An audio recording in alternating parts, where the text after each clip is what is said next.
Hello and welcome back to the Chronicles of a Gooner, the Arsenal podcast brought to you by AMS Media. It's another edition of the Transfer Show.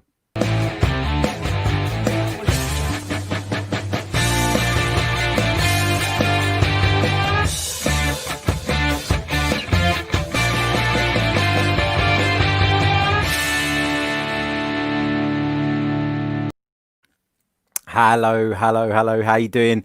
Welcome back to the Transfer Update Show. It's another edition of our live podcast where we'll be talking through all the latest transfer news with regards to the Arsenal. We'll be touching on some of the big stories. We'll be taking your questions, your comments as well throughout. And as usual, we have got lots and lots to get through. I want to start off by saying a massive thank you to everybody who's tuned into yesterday's edition so far. Over 10,000 of you tuned in on YouTube, and a big thanks to everyone who's tuned in via the audio platforms as well. Really appreciate it. Right, let's get down to business, and the first topic of discussion today is that linking Arsenal with a move for Felipe Anderson from West Ham. I mean, what on earth is that about? Of all the stories that we could have seen today, that was not one I was expecting, that's for sure. Felipe Anderson, Brazilian, sort of attacking midfield player, left winger, I would probably say. Somebody that West Ham paid, I think, in excess of £30 million to bring him to the Premier League from Lazio, I think it was.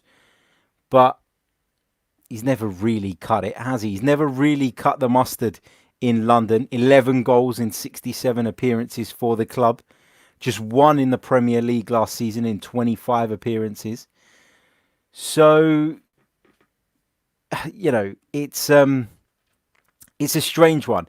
But the report is even stranger because it doesn't even say that, Arsenal are interested in buying Felipe Anderson or anything like that. It says that Arsenal have been offered an opportunity to sign the player on a loan deal.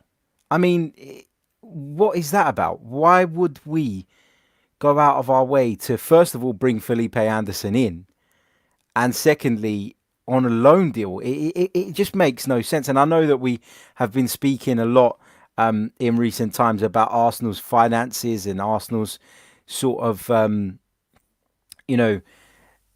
Arsenal's sort of hopes of bringing players in on a low budget and getting things done and getting ourselves over the line and patching up this squad in the meantime so that we can at least get back into, contention for the Champions League places.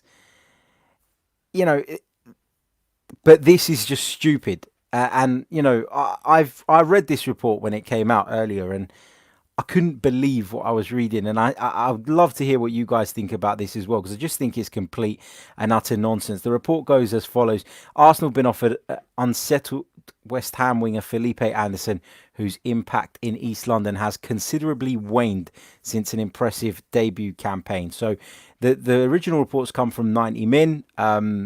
Great guys over at 90 Min. Lucky enough to work with them. Sort of on sort of the YouTube and video side, but I don't know where that has come from. I just, obviously somebody has said that, some source has reported that for them to write it, because I know they wouldn't just write it for the sake of it, but it just feels like such a crazy thing to come out with. And look, Arsenal may well have been offered the opportunity to sign Felipe Anderson. I'm not saying that is definitely not true. But what I will hang my hat on and say isn't true is that, or isn't true, is the idea that Arsenal might even have some interest in Felipe Anderson. I'm certain that he is not a player that Arsenal are looking at the moment. He's not a player I would even take. He's the type of player that if you gave him to me on a free transfer, I wouldn't even take him, genuinely. Just because his form since arriving in the Premier League has just been so up and down. Yeah, at times he's looked really good. At times he's been very difficult to play against. And he certainly made an impact in Italy prior to coming to the Premier League. But he's not a player I'd be looking at. And when you think about the position he plays in, left winger. You'd be essentially asking Aubameyang to move position. You'd be asking Martinelli to step to one side. You'd be asking Bukayo Saka, Reece Nelson, who can potentially play there. Even Nicola Pepe can play on the left-hand side. It just feels like a position that we're overstocked in, and one that we certainly do not need to bring players in, particularly when we're so weak in other areas. Those areas need to be the priority. And for me, the Felipe Anderson rumour is just complete and utter nonsense.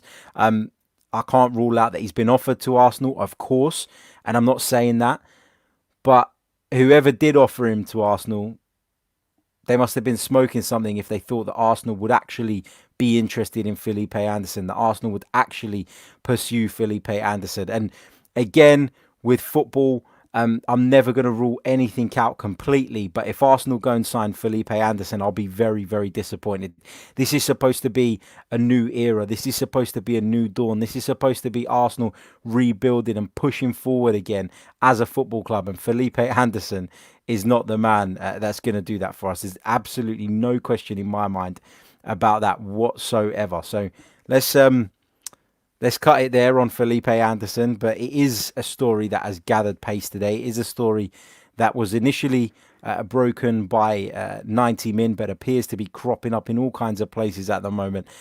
I just don't want to see Felipe Anderson at Arsenal. It's my opinion, and I don't think that Arsenal would be interested in him either, given what we know about the targets that we are actually going after this summer, the players that we are hoping to do deals for.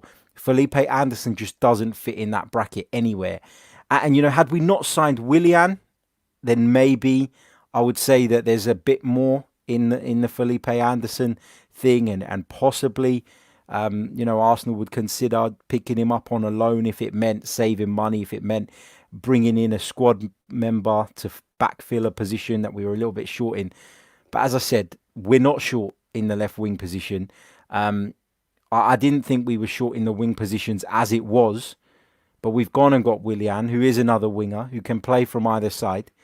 And for me, that makes it even less likely that Arsenal would entertain this so-called offer that has come from West Ham United with regards to taking Felipe Anderson on loan. It's clear that they want to get him off their books. It's clear they don't want to pay his wages. They're going to do everything they can to try and move him on. It's clear they don't think they could sell him if they're looking to push him out on loan to someone. But to come knock on Arsenal's door and say, are you interested in Felipe Anderson? Here's an opportunity to sign him, I think is ludicrous and a complete and utter waste of time for whoever West Ham tasked with doing that. Let's be honest. Let's go over to the live comments before we come and touch on some of the other stories that are doing the rounds today.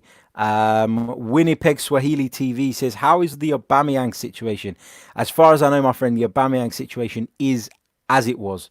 I am very much convinced that the deal has been done, that the terms have been agreed, that we are just waiting for, I guess, any final dotting of I's and crossing of T's to take place before we will get an official announcement. I do believe that announcement is due any time now. I'm not going to say it's coming tomorrow. I'm not going to say it's coming next week or the week after, because I'd be lying. I don't know when it's going to happen, so I can't give you a concrete prediction on that. However, what I will say is that I do believe that the deal is done, and I do think that the announcement is not far away. Let's put it that way.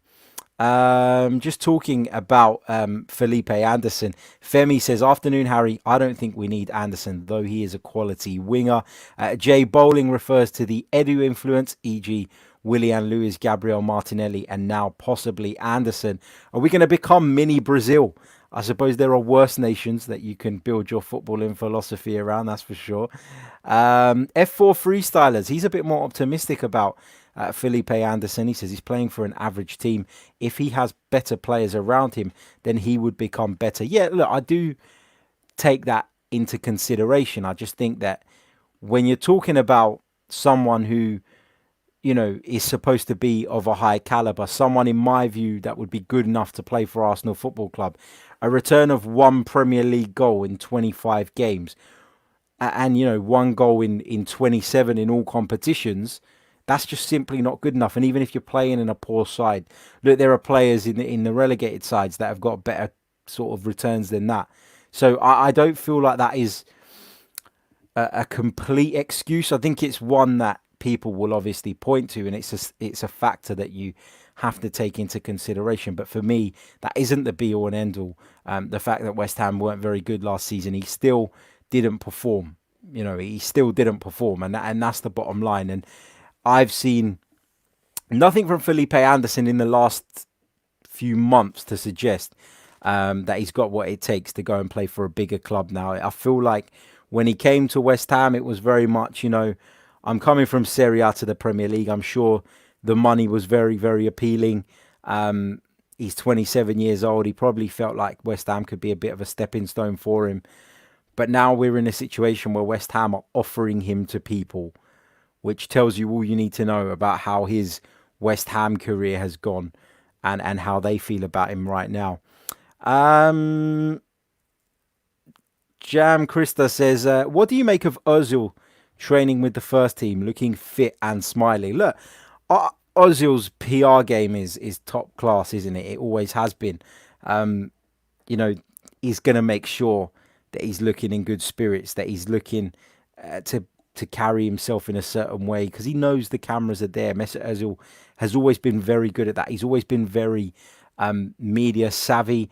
I'm not sure that is solely down to him. I'm sure he's got a team in place who, make sure that, as I said, his PR game is at the level that is required. But, I wouldn't read too much into pictures of Ozil training and smiling. We know he's training. Mikel Arteta will tell you that he's got every chance of working his way back into the side.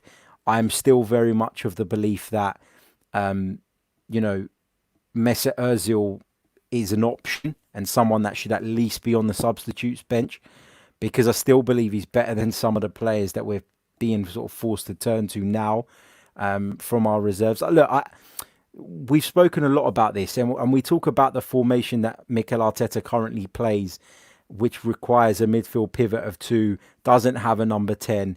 And so if Mesut Ozil is left out for that reason, I can kind of understand that.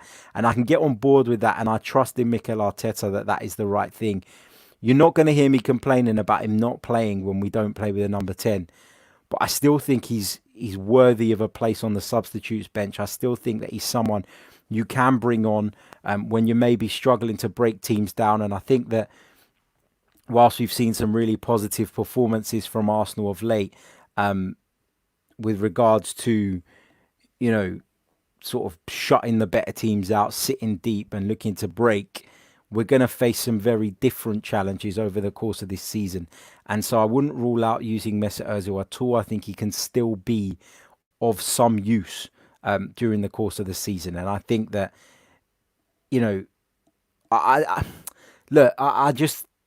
I don't want to get too carried away with his PR stuff, with the pictures, whatever. I don't really read into that.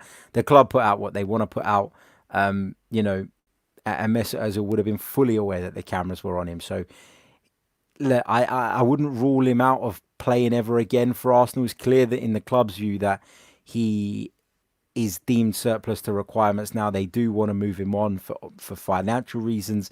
There's clearly been some ill feeling between the club and the player following recent events, and we gathered that, didn't we, from that Athletic interview that he gave, where he kind of laid everything on the table. It became clear and evident then that this was more than just about Mesut Ozil not performing, more than just Mesut Ozil's wages. So for that reason, I think he's going to struggle to make an impact again at Arsenal, but I have faith in Mikel Arteta that if he feels he can add something and feels he can use him and needs him, then Mikel Arteta will do what's right for the team. So, yeah, wouldn't rule him out completely. Tazel, big shout out to Tazel. Give Limitless Football Academy a follow as well on all the social media platforms. He says, another Brazilian. If it's true, I'll definitely take him. So, very much getting on board with the sort of samba theme that Arsenal seem to be trying to put together at the Emirates Stadium at the moment. Lots and lots of Brazilians coming in the door at the moment. As I said earlier on in the stream, there are worse nations whose footballing philosophy you could opt to go down the route of. So we'll take that. But I just, Felipe Anderson for me is not the answer, and he's not someone I'd like to see come into the club. Right, what else we've got here? Dennis Brown, he says, "Hey Harry, do you think we'll get top 4 with 2 more signings?" It depends on who those signings are, my friend. It really, really does. I hope so. If we were able to get at least one of the 2 midfielders that we're said to be targeting, and I'm talking about Thomas Partey, I'm talking about Symeou. If we were able to get either of those, then I think it would significantly increase our chances of getting in the top 4. But it's still going to be a tall order. We've got to be realistic, and we've got to understand how far away from it we were this season, and that it may not be possible to completely bridge that gap in one season. So we've got to chill out about that, and just see how it goes. See what else we've got here. Lots and lots of live comments coming through. Keep them coming. Just going to take a couple more and then we'll go on to talk about our next story. Lots of compliments to the channel. Thank you guys. Thank you to Dennis Brown. Thank you to Henry Moses. If you haven't already, and I can see there are over 200 of you watching us on YouTube at the minute, please do smash that like button. It is so important. And also, if you haven't and you're new, please subscribe to the channel as well. We're hoping to get to 7.5k as soon as possible. We're well on the road to doing that, but we still need your help, and it's only you guys that are going to get us there. So please smash the like button if you haven't already, and be sure to subscribe if you're new. What else have we got? See what we've got in terms of comments. Lots and lots of stuff coming through. Billy Anderson, he says, "I don't even agree with a loan move for Felipe. Like you said, it would totally jump in front of Saka, Nelson and Martinelli's progression. Absolutely no from me." Yeah, I completely agree with that. I think Arsenal have got to make a decision here.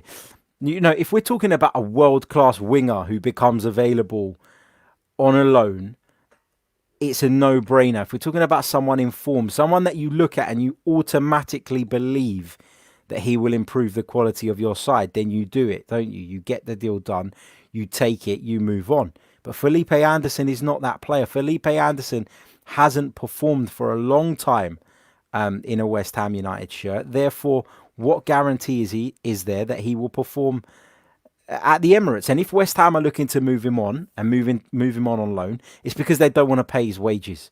Let's be honest.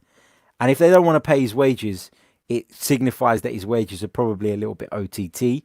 And in which case, do we want to be paying his wages? Absolutely not. We've got enough on our plate, rather than to worry about taking West Ham's cast-offs. Jesus Christ. Right, what else have we got here? Let's pick up a couple more bits. Elias says, "Harry, do you believe Aouar would be a better signing than Coutinho for the short term?" In the short term, look, I think they're different players. I really do. I think that Aouar is more of a central midfielder, and I see Felipe Coutinho as more as a attacking midfielder. And so the roles are different, the demands are different, what they bring to the table is very, very different.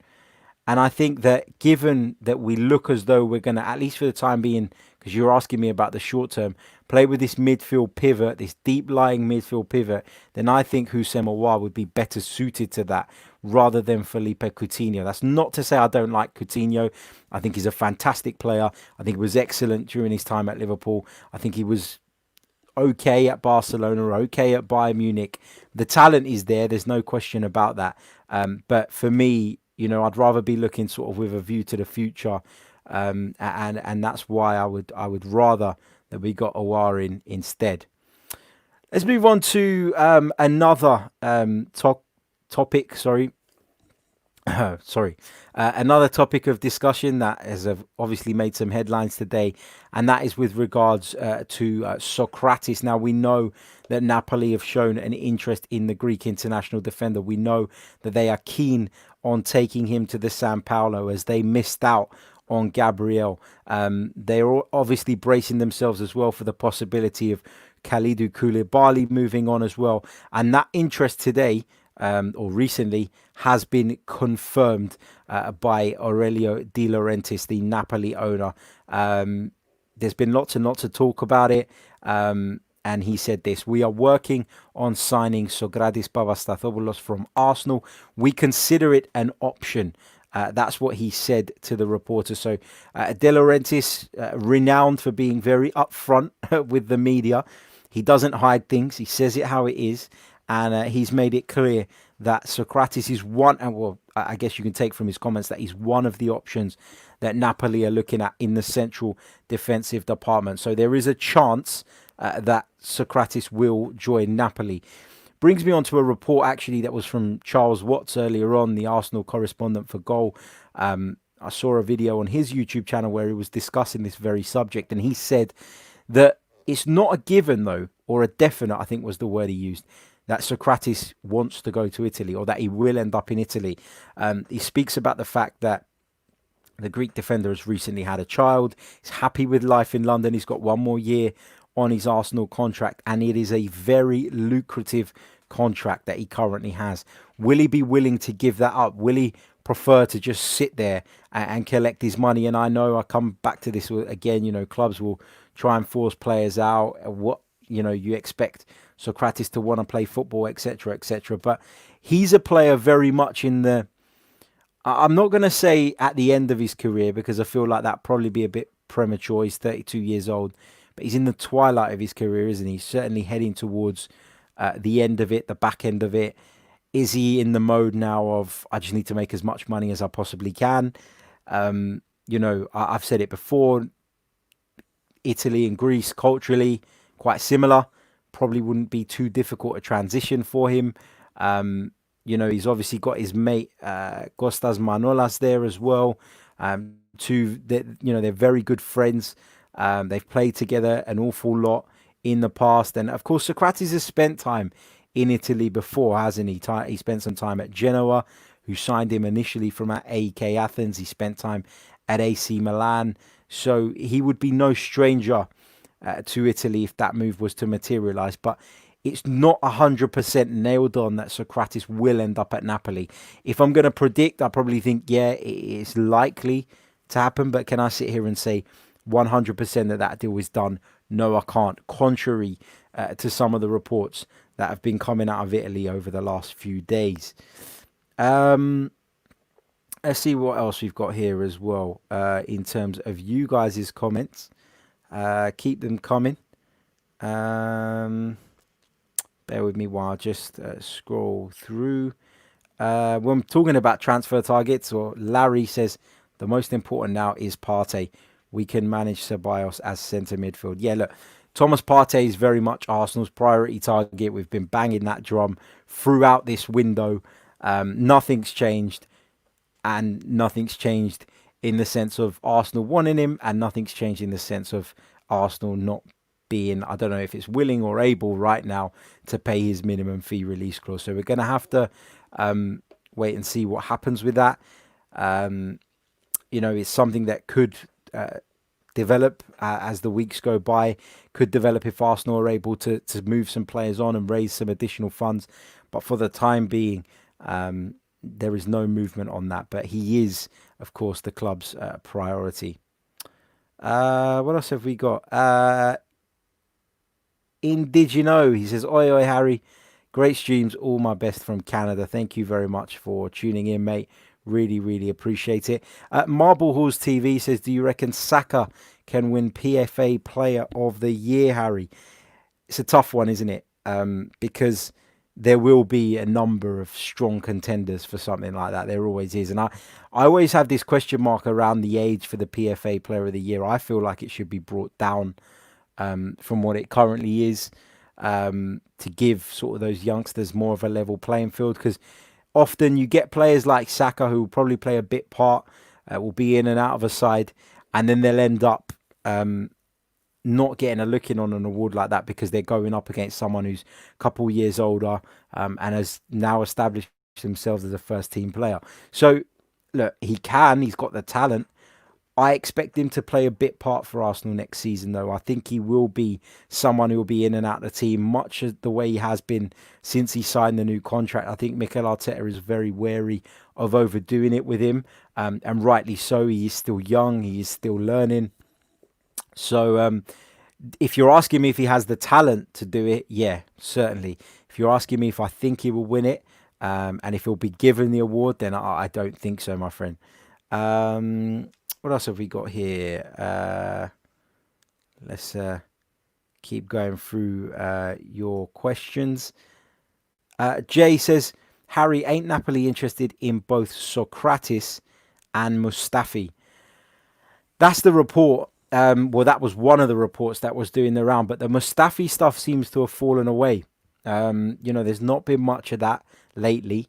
Initially, it was that Napoli were looking at both players, that Sokratis and Mustafi were potentials to, compensate for the fact that that they lost out on Gabriel, who of course signed for us. But the Mustafi noise has quietened substantially, and it suggests to me that actually there was not really a great deal in that. The Sokratis talks continue. Napoli have made it clear that they're working on it. There's been no sort of denial of that story, but when it comes to Mustafi, there's not been a great deal of noise on that. And I feel like with Mustafi, he is very much, I think, of the remaining centre-backs, and I'm talking about the ones that we don't expect to play much, the ones that a lot of us hope will be moved on. And from that bracket, I talk about Sokratis, I talk about probably Rob Holding as well. I actually think that Mustafi's probably someone that Mikel Arteta would prefer to keep around, ahead of Sokratis, ahead of Rob Holding. I genuinely do. And I base that on the team selections that he made prior to sort of, Mustafi picking up that injury. Feels very much like he's someone that he has a little more faith in than he does in some of the others. It's not to say that, he is the complete player or the finished article or someone that we are desperate to hold on to, but I do very much get the impression that Mikel Arteta likes Shkodran Mustafi and feels like, although he's not perfect and he's got a lot of problems, as we all know, a lot of faults, I should say, is probably a better word. I do think that Mikel Arteta likes him, and I do think that if any of those guys are going to stay, Mustafi's probably going to be that man. Guys, over 300 of you watching us now across the multiple platforms, but we've only got 59 likes. So if you haven't already, please do smash that like button. It is so important. It helps us take the video further up the rankings, and therefore we'll get more views, and then we get more subscribers, and then we can continue to grow the channel. So please, if you haven't already, do smash that like button and subscribe if you are new. Just having a look. Watching from Washington, D.C. Big up, Harry, for the daily quality content. Thank you very much. Carter says, big up, Don Symeou. Keep up the streams, mate. Thank you to you as well. Really appreciate it. Nathan asks, what budget was approved for Arsenal to buy new players? Do you have any idea? I don't think, if I'm being honest, that anybody has an idea on that. I really don't. I feel as though if anyone says they do, they're guessing. I think that a lot of planning would have taken a back seat during the coronavirus crisis.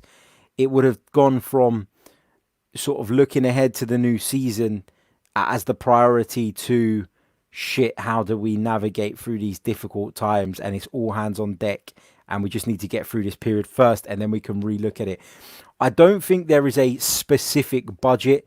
I think it's very much a case of Arsenal looking around, Arsenal identifying targets, and then deciding there and then whether they feel like they are deals that they could potentially do. What I mean by that is I don't think that there would be a definitive figure.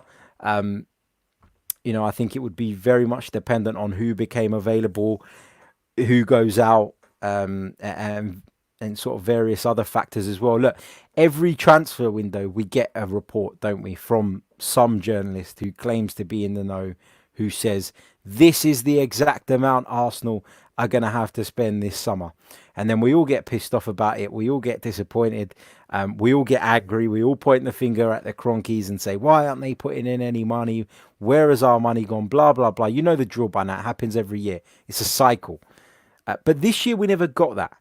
We haven't had that, have we? We haven't had that sort of declaration of a figure that Arsenal are going to sort of put on the table for transfers.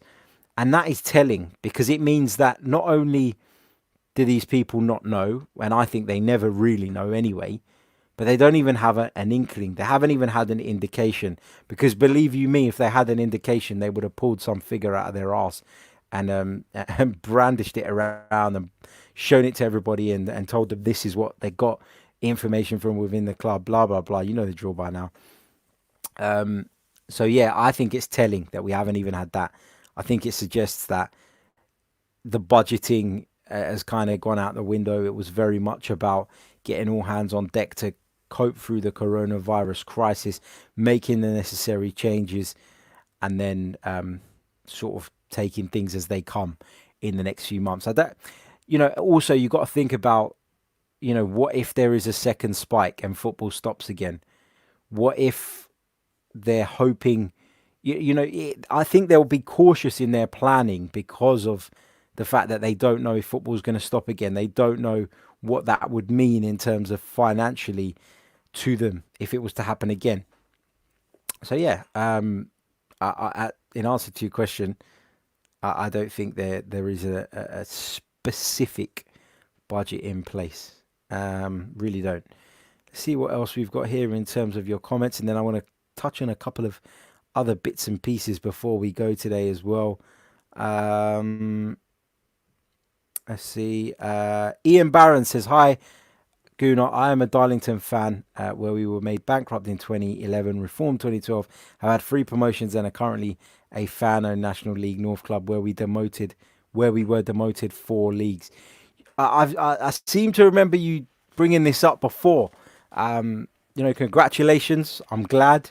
I couldn't imagine what it would be like to see my football club bankrupt or sort of on the brink of extinction. So obviously I'm delighted for you guys, and I hope it all works out. And of course, thank you for your continued support on the channel as well. Shane Gerrity says, any update on Callum Chambers? Haven't heard about him waiting or leaving in a while. Is he one of the defenders we are looking to move out?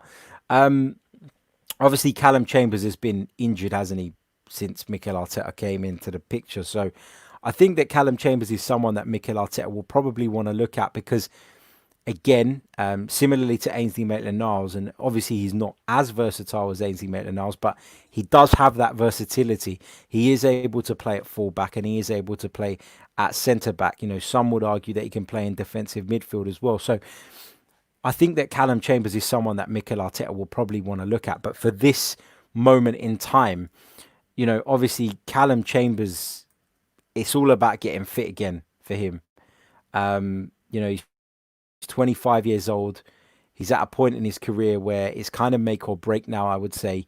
And he really needs to find himself. And of course, he suffered that cruciate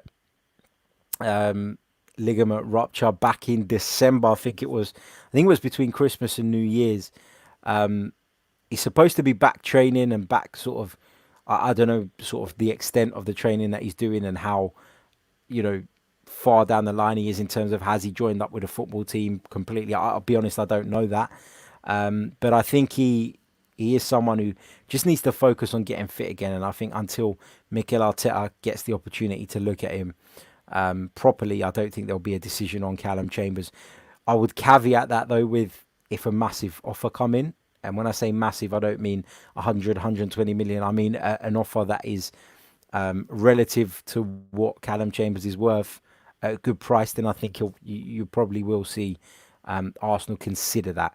But I think that, as I said yesterday, that is the case with everybody at the moment. Arsenal will consider everything.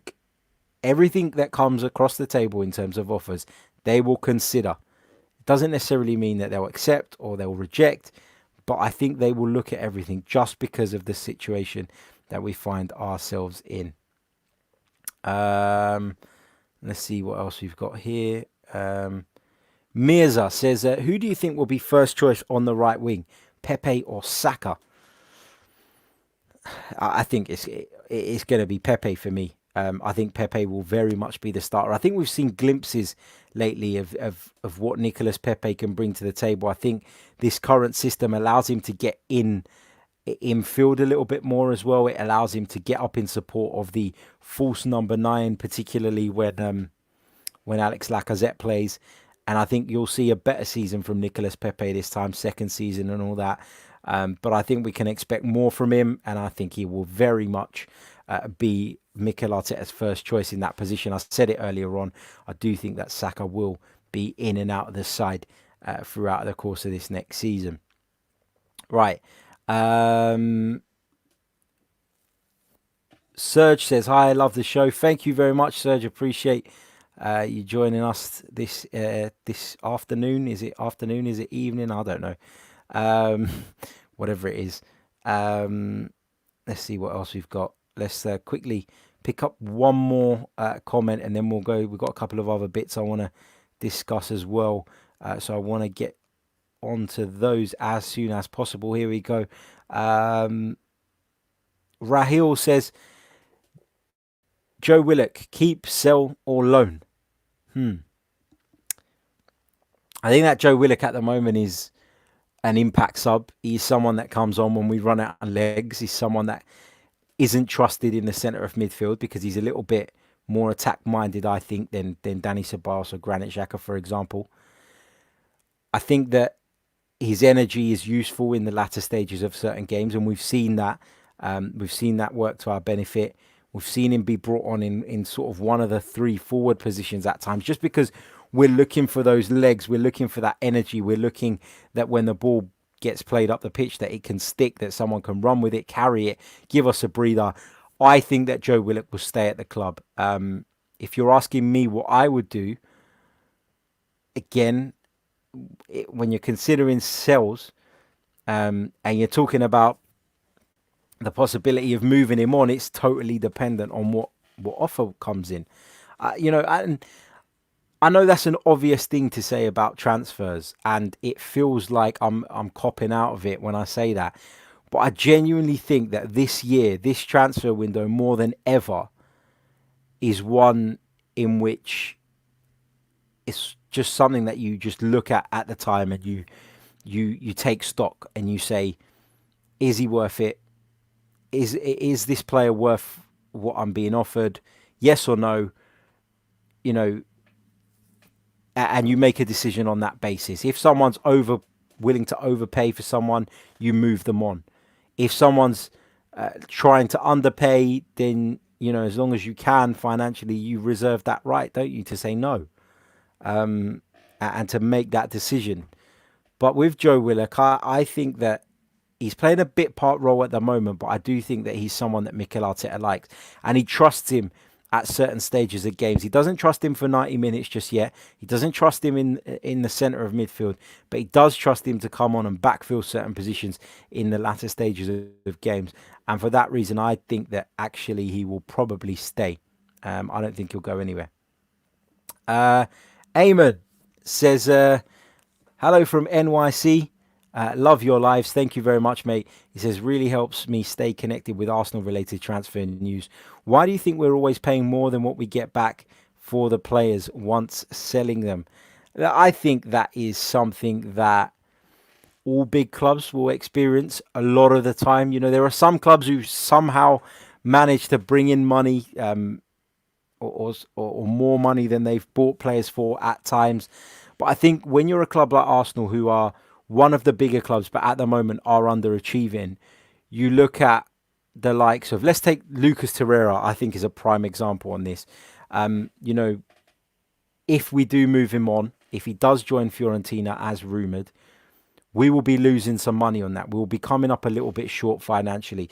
And people will say, but why are we coming up short financially? Why are we going to find ourselves in a position where we're losing money on a player?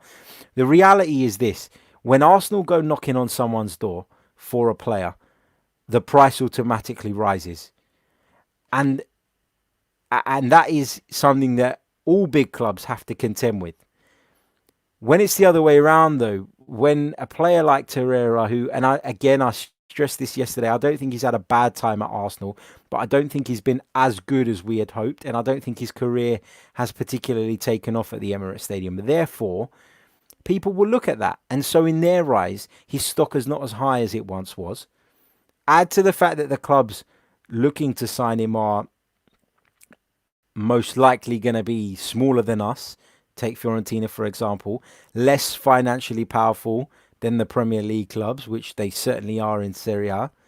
Then all of those things come into account, and all of those things come into play, and that's why you see sort of clubs like Arsenal bringing players in for big money and then struggling to recuperate that money when they look to move those players on. Now, I'm not saying it's particularly good business or anything like that, but it just feels like it's one of those things we're going to have to contend with. We take a risk on someone like Lucas Torreira, selling him for most of the price we paid for him, I guess, is mitigating the disaster. It's compensating for, the risk that we took in the first place, but it doesn't cover all of it. And so there is still, of course, an element of risk. But I just feel like as a big club, when you go knocking on people's doors, they demand more. When they come knocking on yours, though, then the rules are sort of reversed. The shoe is on the other foot, as they say, and it's a completely different ball game. Right. Just going to pause the live comments at the moment. Keep them coming, and we will come back to that in just a few minutes' time. But there's one thing I wanted to discuss, and I know, look, I've seen some mixed reaction to this, because I've seen some fans on Twitter, on various other platforms today, saying, why do we give a shit about what Alexis Sanchez has been saying? And that brings me on to what we're going to discuss, and that is Alexis Sanchez's comments. I'm sure you've all seen them. I'll give you a brief sort of reminder of what he said just in a moment. But I just want to make this point. I've seen a lot of Arsenal fans sort of look at the comments and go, who cares? Who gives a shit? Why do we care about what Alexis Sanchez says? He's not an Arsenal player. Who cares? Move on. Why are we even looking at this? Why are we even paying attention to this?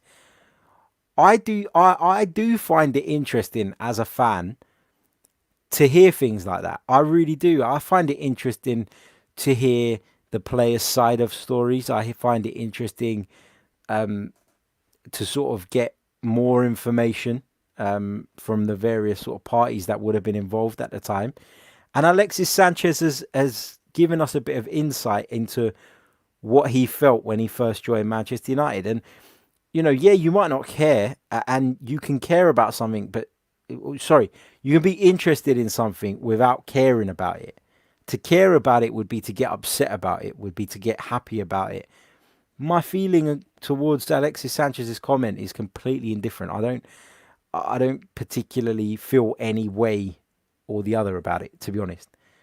But I did find it interesting that he said that literally after a day, he wanted to go back to Arsenal. He felt as though he'd kind of made the wrong move. And, I found Alexis Sanchez's move at the time completely baffling. I found it really weird. I found it weird because Alexis Sanchez at that time, and all right, not the last few months because he didn't really perform. We knew that he wanted to go. We knew that he was unhappy at the Emirates Stadium. We got that vibe off him. We all knew what the deal was. But, obviously there was that interest from Manchester City prior, and we saw on the Manchester City documentary, actually, All or Nothing. I don't know if anyone's seen that.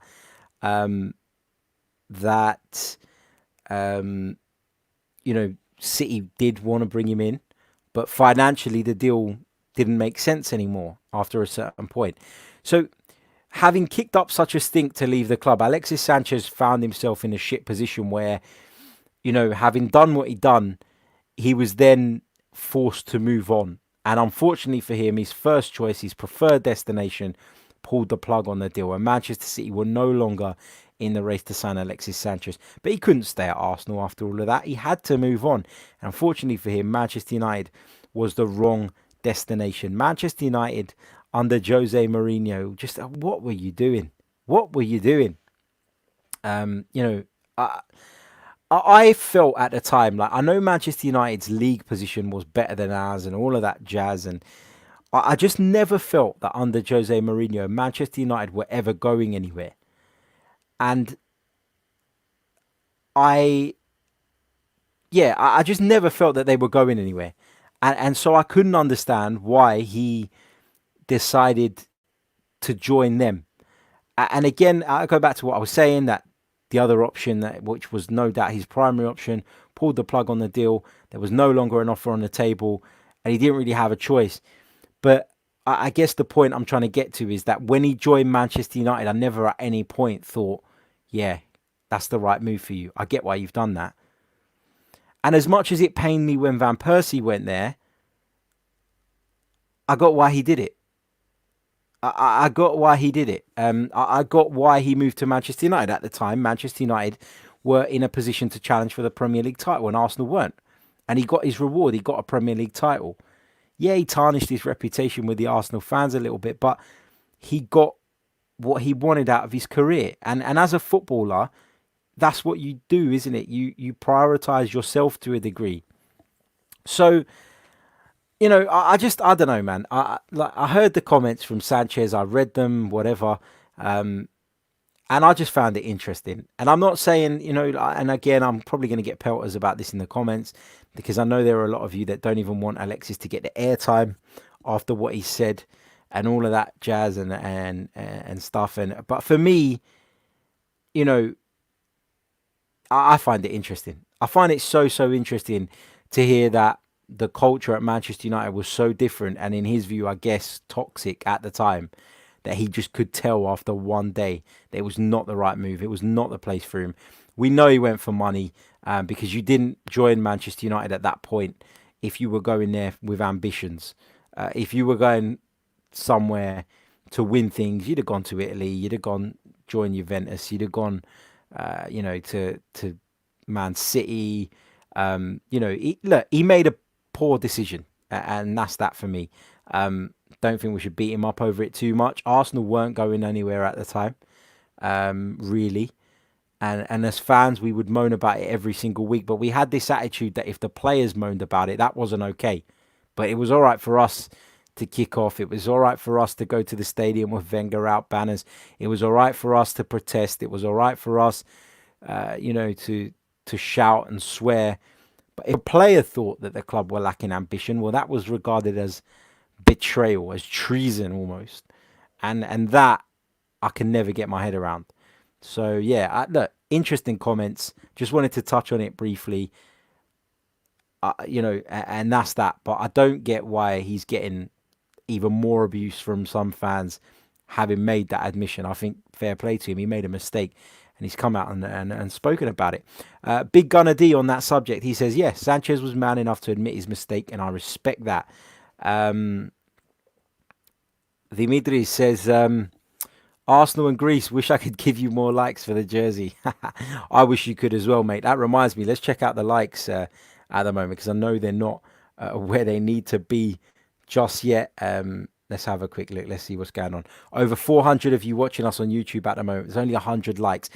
I'm going to do about 5 minutes more, so let's try and get up to 150 by the time we finish the stream. So on 3, 2, 1, smash that like button, guys, and smash the subscribe button too if you're new to the channel.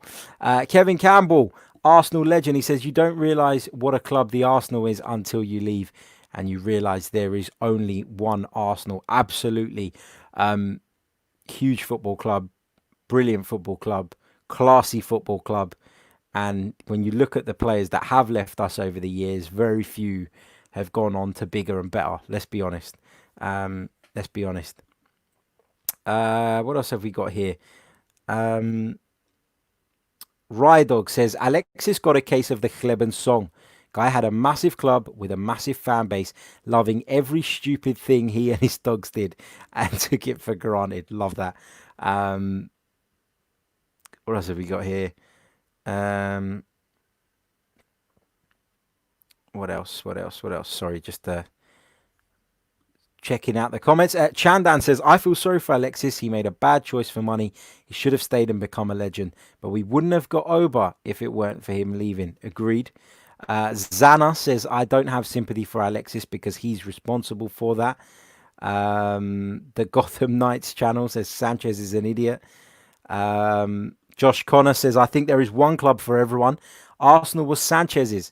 He was the main man. He had Ozil, he was loved by the fans, and he had Wenger, and he won 2 trophies. Same goes for Oba. Let's see what else we've got. Lots of you sort of asking about the Anderson news that we spoke about at the top of the show, and as that is kind of our main one of our main talking points today, I'll just quickly touch on that one more time before we lock off for the day. Some of you are asking for starting team next season and things like that. We're going to do all of that, I promise you, in the upcoming preview show. We're going to bring you a preview show ahead of Arsenal's trip to Craven Cottage, where we'll take on Fulham in the Premier League opener, Saturday 12:30 p.m. kickoff. That is live on BT Sport here in the UK. So we'll be discussing all of that.